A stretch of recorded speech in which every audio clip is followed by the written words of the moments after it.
आइए स्टार्ट करते हैं। हमारे पास फर्स्ट है commutative property. Scalar product holds commutative law. It means a dot B equals to b dot a। अगर हमारे पास दो वेक्टर्स हैं a और b और आप उनका स्केलर प्रोडक्ट ले रहे हैं, आप a वेक्टर को पहले रखें या b वेक्टर को पहले रखें, दोनों सूरतों में आपके पास रिजल्ट सेम आएगा।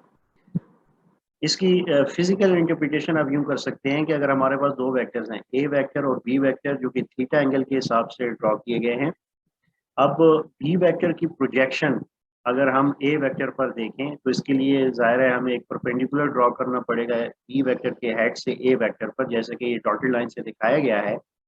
अब बी की जो प्रोजेक्शन बनेगी ए वेक्टर पर वो बी कॉज ऑफ थीटा बनती है, जो कि सिंपल कॉज ऑफ थीटा की ट्रिग्नोमेट्रिक फॉर्म यूज करके हम फाइंड कर सकते हैं।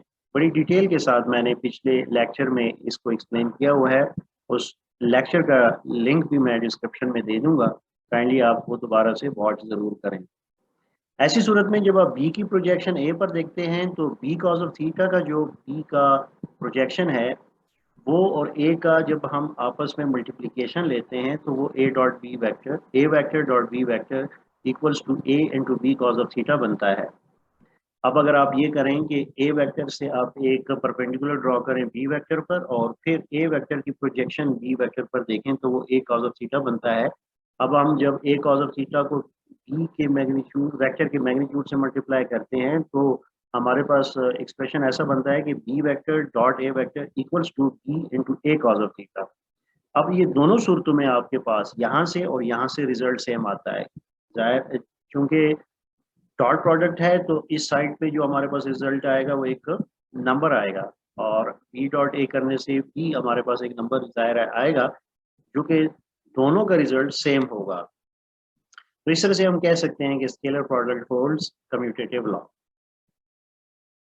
हमारे पास दूसरी जो कैरेक्टरिस्टिक है वो है परपेंडिकुलर वेक्टर्स। अगर आपके पास दो वेक्टर्स हैं ए और बी जो कि एक दूसरे के साथ परपेंडिकुलर हैं, यानी अगर आप यहाँ इस फिगर को देखें, हमारे पास ए वेक्टर है और बी वेक्टर है, यहाँ पर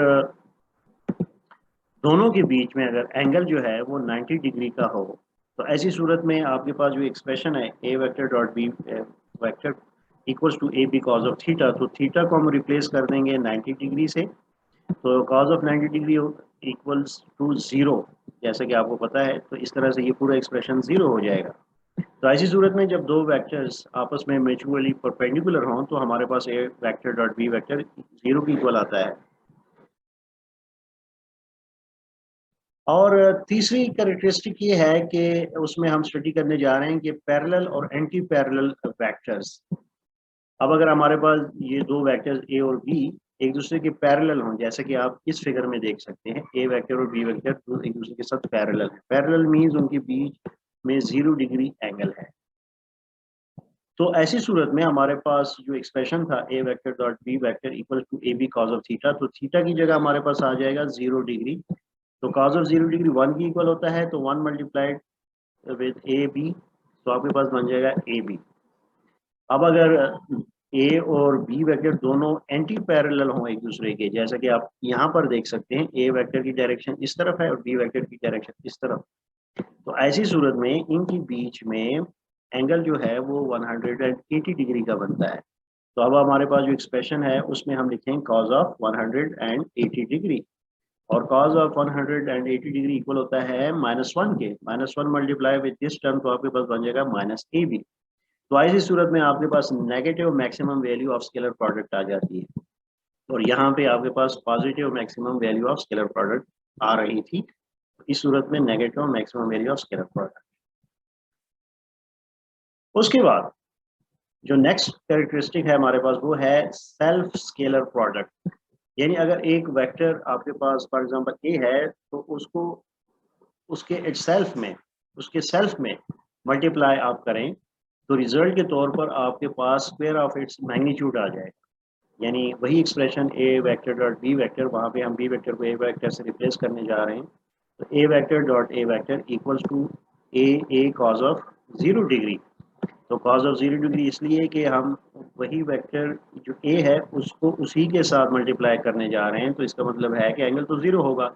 तो cos ऑफ 0 डिग्री 1 की इक्वल होता है, तो आपके पास स्क्वायर ऑफ इट्स मैग्नीट्यूड आ जाएगा, जैसे कि यहाँ पे मेंशन किया गया है। तो ऐसी सूरत में आपके पास सेल्फ प्रोडक्ट के केस में आपके पास स्क्वायर ऑफ इट्स मैग्नीट्यूड आएगा।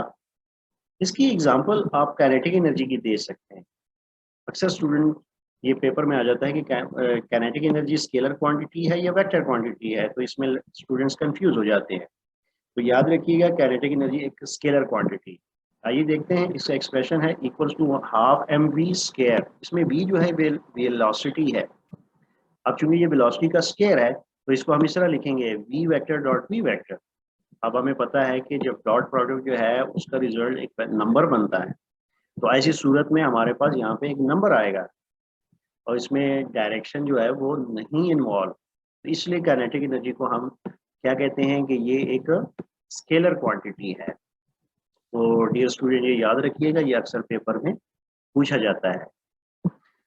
नेक्स्ट हमारे पास जो कैरेक्टरिस्टिक है वो ये है कि अगर हमारे पास हम दो वेक्टर्स ए और बी का scalar product in terms of ये रेक्टेंगुलर कंपोनेंट्स लें, तो हमारे पास एक्सप्रेशन बनता है A vector dot B vector.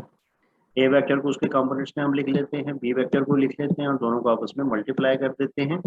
यहाँ पे जब आप मल्टीप्लाई करेंगे डॉट प्रोडक्ट लेंगे तो आई यूनिट वेक्टर जो एक्स एक्सिस के लॉन्ग है, जे यूनिट वेक्टर जो वाई एक्सिस के लॉन्ग है, के यूनिट वेक्टर जो जेड एक्सिस के लॉन्ग है। तो यहाँ पर आई वेक्टर एक दफ़ा इस एक्सप्रेशन के साथ मल्टीप्लाई होगा, फिर इसके साथ होगा, फिर इसके साथ होगा, और बिल्कुल इसी तरह से जे का हिसाब हम रखेंगे, के का भी रखेंगे। तो ऐसी सूरत में फाइनल जो आपके पास एक्सप्रेशन बनेगा वो एक नंबर बनेगा, यानी ए एक्स बी एक्स एक नंबर प्लस ए वाई बी वाई एक नंबर प्लस ए जी बी जी एक नंबर। तो रिजल्ट के तौर पर आपके पास ए डॉट बी से क्या आएगा, एक नंबर आ जाएगा, यानी स्केलर क्वांटिटी आ जाएगी।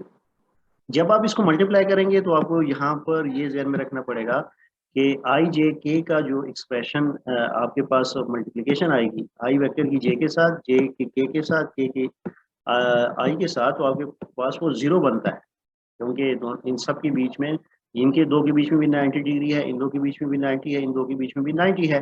तो कॉज ऑफ 90 डिग्री जैसे हम पहले पढ़ चुके हैं, कॉज ऑफ 90 डिग्री जीरो होता है, तो इसलिए ये एक्सप्रेशन ये जीरो हो जाएगा।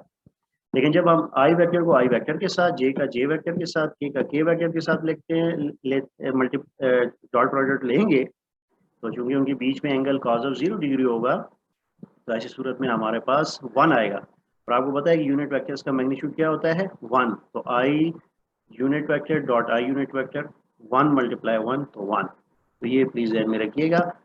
नेक्स्ट, अब आपसे ये भी पूछा आपको ये भी ध्यान में रखना है कि एक और कैरेक्टरिस्टिक ये भी हो सकती है कि आप दो वेक्टर्स के बीच में एंगल बताएं।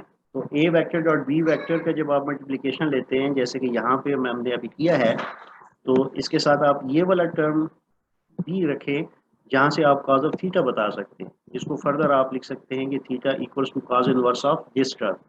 तो इस तरह से आप दो वेक्टर्स के बीच में एंगल भी बता सकते हैं।